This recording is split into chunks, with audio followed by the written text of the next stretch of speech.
Sophie Cunningham was targeted. Let's be very, very clear here. You're misreading it. That's the line nobody wants to hear about the clip that's everywhere right now. A frozen frame, a half-second face read, and boom, Bria Hartley becomes the villain in one swipe of a caption. That image of a sinister grin is racking up views, comments, and fury. Clearly smiling after injuring Sophie Cunningham. But slow down for a beat. Watch the whole sequence, not just the screenshot. Breathe. Because when you see the play at real speed, when you hear from the person who actually got hurt, the story doesn't stay as simple or as satisfying as the pitchforks want it to be. Here's the sequence as it actually unfolds. It's a crowded lane, Hartley drives into traffic, the ball is out of her hands, bodies are jostling, and momentum does what momentum does. Keeps carrying. She stumbles, her path cuts across Sophie Cunningham's planted leg, and everything goes sideways in a blink. Sophie grabs her knee. The arena sound compresses into that awful hush you only get when a player's body moves in a way it isn't supposed to. Trainers rush out. Fans go from loud to dead quiet to angry in seconds. And the refs? They let play go. No review, no long huddle at the monitor, just back to business while Sophie's being helped off. That's where the second fire starts, because as Sophie is leaving the floor, cameras catch Hartley's face. One frame, maybe two. The mouth looks like it curls. The eyebrows flick. In a still, it reads like a smirk. In motion, it looks a lot like the "oh" you make when a collision just happened in front of you and your body hasn't decided whether to gasp or grimace. But the internet doesn't trade in nuance, it trades in certainty. So the frame becomes a headline, laughing after the injury. And once that sticks, everything else has to orbit around it. Now add gasoline. People are mad at more than the picture. They're mad at what they think the picture proves. They're mad there wasn't a review. They're mad about protecting players in a season that already feels like a triage unit. And they're mad because this isn't the first time Bria Hartley has been in the middle of something messy. You've seen the other clips. The hair yank on Angel Reese in a rebound tangle that turned a routine scrum into a full-on flare-up. The shove and ejection against Chicago after a face shot earlier in the night went uncalled. Little moments that by themselves you could explain away as heat of the game, but stack them and you get a narrative, dirty player. So when Sophie goes down and the camera finds Hartley's face, people don't see a reaction, they see a record. Let's talk about the only voice that should carry real weight here, Sophie Cunningham's. Not a burner account, not a rival fan, not a content farm. Sophie. She went on her own platform and said it was a basketball play gone wrong. No malice, no hit job. She backed it up by telling her own family to cool down after their emotions spilled online. That matters. It is not easy to check the people you love when they're furious on your behalf. Sophie did it. She also said she has love for Bria. That should land a lot harder than a zoomed-in still. So why doesn't it? Because outrage is sticky, and the season has people on edge. Fans don't trust the whistle right now. Coaches bite their tongue to avoid fines. Players feel the inconsistency from night to night. When trust is thin, every bump feels like a shove, and every collision feels like a conspiracy. A flinch face becomes a smirk, a stumble becomes a launch, and the screenshot becomes a confession. Here's the balance nobody likes but everybody needs. Two things can be true at the same time. 1. Bria Hartley has stepped over the line this season. Hair pulls, shoves, scuffles. There's enough smoke to explain why fans are out of patience. 2. This specific play does not look like the deliberate hit people are selling. The ball is already gone. The lane is jammed. The fall is ugly. But if you're going to accuse someone of celebrating an injury, you need more than a still of a face mid-wince. Now, none of this minimizes what the Fever lost in that moment. Sophie's injury is a hammer blow. And it didn't hit a full roster. It hit a team already walking wounded. Caitlin Clark's been dealing with a groin issue. Ari McDonald and Sydney Colson are out for the year. Sophie had just patched one hole by stepping into the point guard duties, and then the floor disappears under her. That's not just bad luck, that's a test of a team's spine. And here's the crazy part. On a night when they were down bodies and down big, Indiana didn't fold. They did the opposite. They dragged the game back from the edge and turned it into the largest comeback in franchise history. 21 points down, turned into overtime and then into a win. The kind of swing that flips a season's mood in one night. The kind of swing that becomes a line in a franchise highlight reel for years. Kelsey Mitchell lit the fuse. If you're looking for a single reason the Fever walked out with a win, start with 38, that's how many she dropped, matching her career high, and she cooked most of it after halftime. Step backs, drives, off-ball relocations, free throws. She emptied the bag. Then in overtime, she came out like an assassin and scored Indiana's first 10 points herself. There's efficient, and then there's inevitable. Mitchell felt inevitable, but even the loudest solo has a band behind it. Aaliyah Boston had one of those grown woman games that hardly shows up in a clip but changes everything on the floor. 14 and 13 with a stack of extras, vacuuming rebounds from a big Connecticut front line, starting breaks with one hand, absorbing hits without losing her balance or her head. Odyssey Sims looked like she'd been running Indiana's offense all year, 19-7, pushing tempo when the Sun were slipping, slowing it when they needed a breath. And Lexi Hull, let's give her the flowers. Corner 3 in overtime. Perfect timing, perfect courage, and that's the one that made the Sun's shoulders drop. Box scores don't always love role players. Winning teams do. After the handshake line, the emotions didn't turn off, they turned up. Stephanie White stood in front of her team and let the pride spill over. She talked about grit, about never being counted out, about how their resilience is worth its weight in gold. Not coach speak, not slogans. The kind of raw from-the-gut gratitude that tells you this group isn't just playing together, they're bonded by how hard this year has been. From the stars to the last sub, everybody's fingerprints were on that win. Even the players who weren't there felt it and said it. Battled, battled, battled. Came across the timeline. It was short, but it said everything. And Sophie, from a place that has every right to be angry, chose pride, shouting out Kelsey's name with the kind of joy that makes you remember why teammates become family. Let's come back to the collision, because if you're going to be fair, you have to hold two thoughts at once. Yes, the refs should have taken a look. When a player grabs a knee and can't put weight on it, you take the extra minute. It tells the building you're paying attention. It tells players you're trying to get it right. It might not change the outcome, but it changes how people feel about the process. That matters. At the same time, a missed review doesn't turn an accident into a plot. If the league wants to talk about protection, consistency is the place to start, not public trials by screenshot. And about that screenshot, here's a simple challenge. Watch the full clip before you declare intent. Don't settle for the cropped version with a sentence glued on top. Don't mute the confusion and play the face in slow-mo until it looks like a smirk. Intent is a big word. It should require big proof. If you're going to say someone smiled at pain, bring more than a still from a chaotic second. Does Hartley deserve a suspension? That's the question burning up the comments, and it won't go away tonight. If you weigh the past as part of the present, you might say yes. If you isolate this play and listen to the injured player, you might say no. Reasonable people can land on different sides. Here's what feels non-negotiable. Players deserve a clear standard that doesn't change from game to game. A standard that discourages reckless plays, punishes the real cheap shots, and gives refs the room to actually use the tools they've got in moments like this. Do that and you drain a lot of the poison from nights like these. Let's also be honest about how narratives get made. We love clean stories, villains, heroes. The smirk is a perfect villain shot. Kelsey's fourth quarter heater is the perfect hero montage. Real life is messier. Bria Hartley's season gives critics ammunition. Sophie Cunningham's words ask for grace. The Fever's rally proves that a locker room can take a punch and swing back. All three can be true, and all three can live in the same timeline without canceling the others. If you've ever played anything at speed, basketball, soccer, you name it, you know that your face does dumb things when chaos hits. You gasp, you wince, you half smile out of nerves. You move on because the whistle or the next pass snaps your attention forward. Cameras freeze those milliseconds and turn them into symbols. Social media turns symbols into verdicts. And once a verdict catches, it's hard to pry it loose. That's why Sophie's voice matters so much here. She didn't pick the easy lane. She could have fed the outrage and nobody would have blamed her. Instead, she opted for truth as she saw it. That deserves respect for Indiana. The path ahead is still uphill. They'll have to repair the rotation again. They'll ask more of players already carrying more. They'll try to bottle the confidence from this win without pretending it erases what's broken. But after a night like this, something deeper is real. They know they can bend and not break. They know when one player goes down, the next one up isn't just a motto. They lived it. They know that if Kelsey gets cooking, they can beat anybody. And they know their coach believes in them loudly, publicly, and without caveat. For Connecticut, the spotlight follows. Every Hartley bump, every no call, every hard foul is going to get replayed 10 times and clipped 20. That's part of being in the middle of a storm. The only way out is clean games and calmer waters. It's not fair that one season's worth of moments can stick to you like that. But it's reality.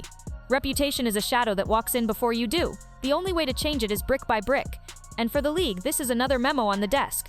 Review thresholds, communication, consistency. You can't remove emotion from sports and you shouldn't try.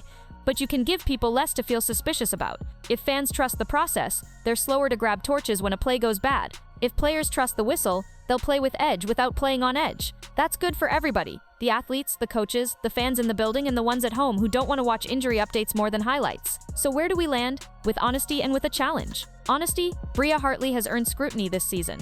That's just true. Honesty, this particular collision looks like bad luck and bad angles more than bad intent, and the person who got hurt said as much. Challenge, before you judge a soul by a screenshot, watch the tape. Before you demand punishment, ask for consistency. Before you crown a villain, give the game one more look at full speed. You're misreading it. Maybe you were. Maybe I was. Maybe we all were a little. There's no trophy for being first to accuse. There's only the work of getting it right. On a night that started ugly, the Fever showed us what getting it right can look like. Fight, trust, resilience, and a belief that as long as the clock is still running, there's a way back. That's old school, and it still plays. Now it's your turn. Does Hartley deserve a suspension for this play when you factor in her season, or does Sophie's word in the full-speed tape change your mind? What should the WNBA do to protect players better? Tighter reviews, tougher penalties, both. Drop your take below. If you're here for the full picture and not just the crop, you're our people. Tap like, hit subscribe, and turn on notifications so you don't miss what comes next. We've got more receipts, more context, and more stories that don't fit into a single frame. See you in the next one. There's one more thing we need to unpack, because it's quietly driving the whole argument. The difference between what a camera shows and what a human meant. Cameras don't read minds, they don't capture intent, they capture angles, crops, frames. A lens on the baseline turns a flinch into a grin, and a tight zoom makes a crowded lane look like a private duel. That's the trap here. You're seeing a sliver of reality dressed up as the whole story. Run the sequence like a film room. Hartley plants the lead foot, gathers the ball, and snaps a pass. The ball leaves her hand before the collision, her center of mass keeps moving. Physics, not malice. Cunningham's right leg is bracing, and anyone who's played knows that is the nightmare position. Contact plus torque equals damage. Slow the tape to quarter speed and your brain invents extra time. It feels like everyone had a choice. They didn't. The choice was 5 steps earlier in spacing and footwork, not in the split second your timeline keeps replaying. And that facial tell? We need to be honest about stress faces. People don't only smile when they're happy, they flash teeth when they're shocked. They grimace with the corners up, they exhale and it reads like a smirk in a still. Freeze any athlete mid-impact and you'll catch an expression their own family wouldn't recognize. That's why screenshots are so persuasive and so dangerous. They give certainty where there wasn't any. Now, none of this lets Hartley off the hook for her season. The anger didn't appear out of thin air. Hair pull, shove, ejection. Those are receipts. And fans, remember, if you want to talk about accountability, that's where the conversation should live. The larger pattern and the standard the league sets for everyone. Bring a consistent bar. Spell out what crosses it. Enforce it the same way in May, July, and August. You fix that and the appetite to assign evil to a single chaotic play goes way down. There's also officiating communication, which is half the battle. When a knee is grabbed and a player can't stand, the arena needs to see refs looking, conferring, and telling both benches what they saw, even if the final call stays the same. That 30 seconds changes the temperature of the building. It says, "We see what you saw, we checked." That matters to players and fans. It buys trust on nights when everything feels hot. And if you're the league office, here's a checklist that helps tomorrow morning. First, automatic look on any lower body injury that stops play. Don't rely on a coach's challenge when a player can't walk.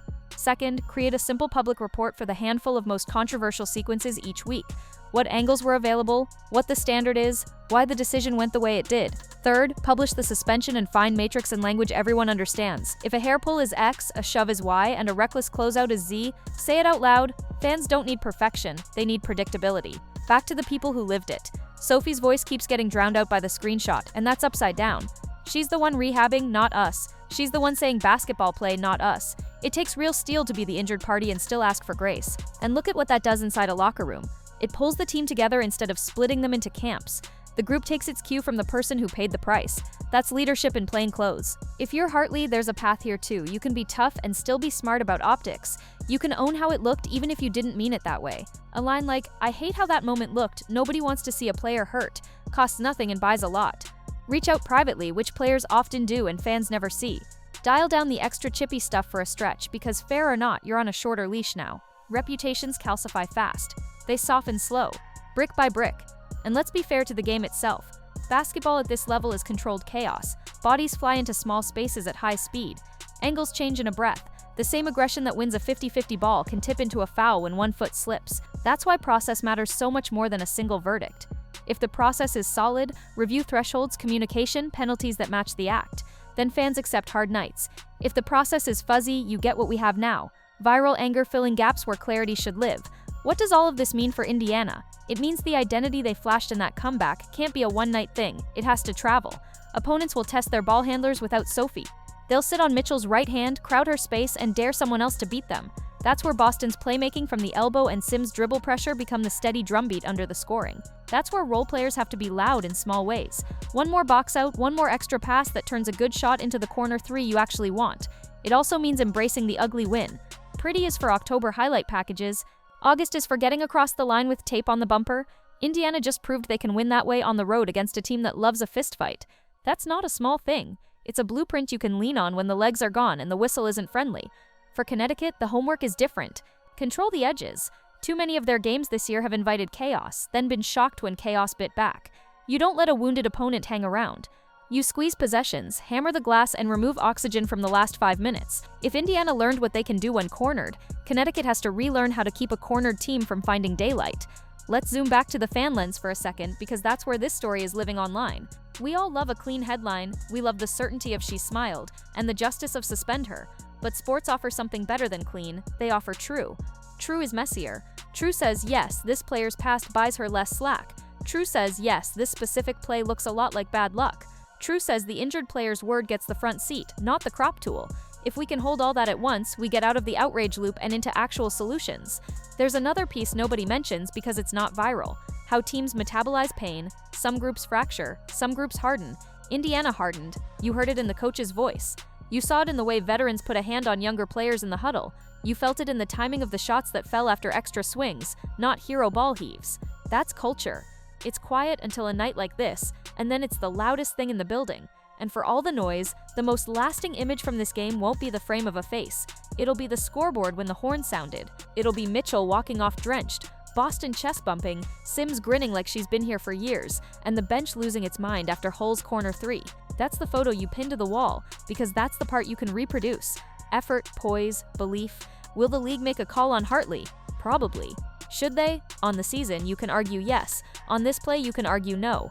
Reasonable people will split, but the healthier conversation lives one level higher. Set the bar, say it out loud, and meet it every night. That's how you protect players without turning every hard play into a morality play.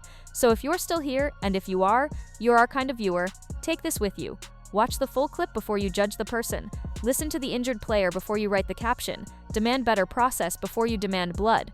And keep your eyes on the thing that outlasts every argument, how a team chooses to respond when the floor drops out. Indiana chose fight. They chose each other. They chose to make the biggest comeback in their history on the very night they had the biggest excuse not to. That's a message to the rest of the league and to anybody who's ready to write them off.